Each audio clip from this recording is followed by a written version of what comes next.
Il était une fois, dans un pays lointain, une charmante jeune fille au grand cœur. Comme sa mère était morte, son père décida un jour de se remarier avec une femme cruelle, qui avait 2 filles aussi méchantes qu'elle. La marâtre et ses filles traitaient la jeune fille très durement.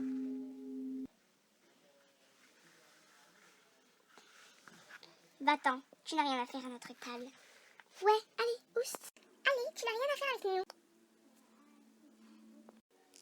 Oups, mon jus est tombé. Ramasse-la et nettoie. Allez, vite, espèce de sale poussière.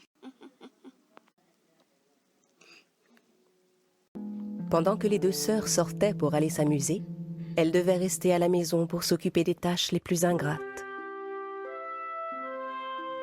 Tout le monde à la maison l'appelait Cendrillon, car quand elle était fatiguée, elle allait s'asseoir près de la cheminée, son chat sur les genoux, pour tenter de se réchauffer devant les cendres chaudes. Un beau matin, la famille reçut une invitation en provenance du palais. Un grand bal sera donné ce soir en l'honneur du prince au palais. Toutes les jeunes filles s'y iront invitées. Oh, trop cool!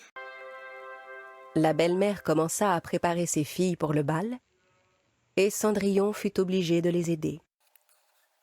Et mère, leurs robes. On s'en fout des robes. Ils iront avec cette tenue-là. C'est déjà bien, ok? Pas besoin de robe, hein? Oh là, tu crois qu'on peut acheter une robe dans les milliers de dollars juste pour aller voir un prince? Non mais vraiment, tu connais rien du tout à la mode, toi.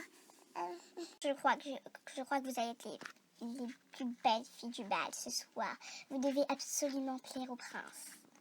Et pourquoi j'ai pas le droit d'y aller, moi? Toutes les jeunes filles sont invitées après tout. Non mais regarde-toi, tu es tellement laide. C'est sûr, il va pas te choisir.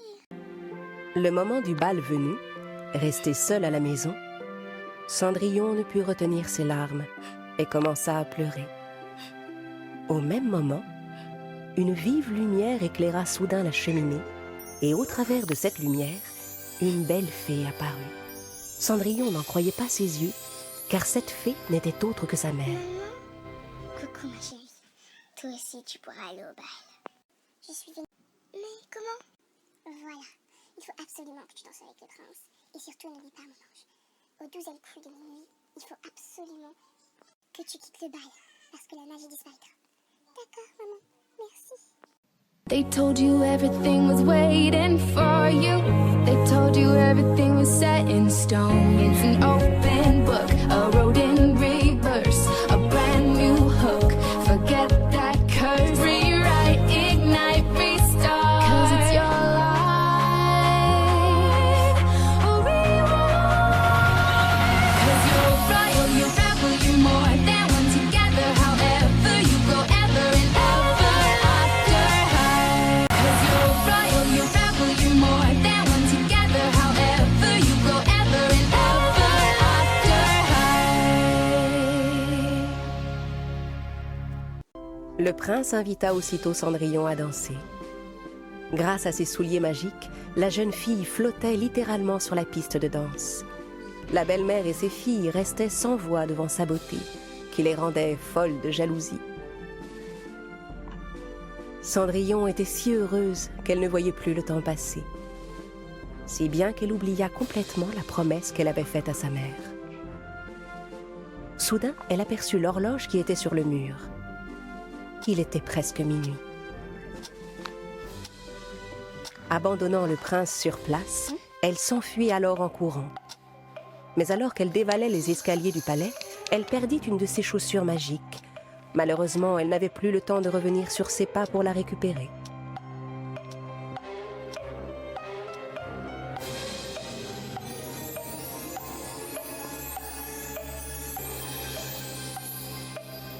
Le prince, qui courait derrière elle, trouva la chaussure sur une marche et la ramassa. Trouvez la jeune fille à qui appartient cette chaussure. Traversez tout le pays s'il le faut, mais retrouvez-la moi. Les gardes du palais parcoururent tout le pays, frappèrent à toutes les portes et firent essayer la chaussure à toutes les jeunes filles du royaume. Mais le soulier n'allait à aucune d'entre elles. Finalement, ils arrivèrent à la maison de Cendrillon, où les 2 filles de la belle-mère essayèrent la chaussure. Mais poussez plus fort, enfin, ça va rentrer!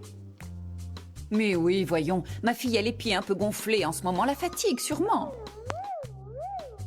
Mais le soulier n'allait à aucune des deux filles. Heureusement, le capitaine des gardes s'était rendu compte qu'il y avait une troisième jeune fille dans la maison. Il y a une autre jeune fille ici. À peine Cendrillon eut-elle mis le pied dans la chaussure, les gardes furent convaincus que c'était bien la sienne, car elle lui allait parfaitement.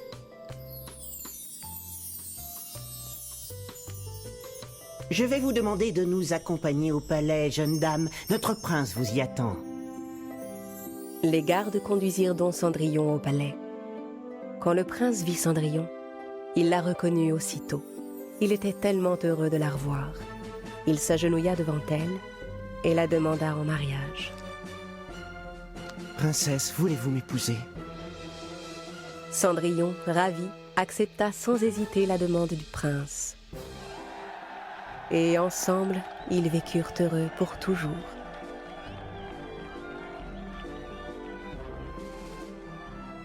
Mais comment se fait-il que ma chaussure n'ait rien perdu de sa magie? Je suis toujours à tes côtés, mon trésor. Mais bien sûr, oh mère, tu as toujours été là.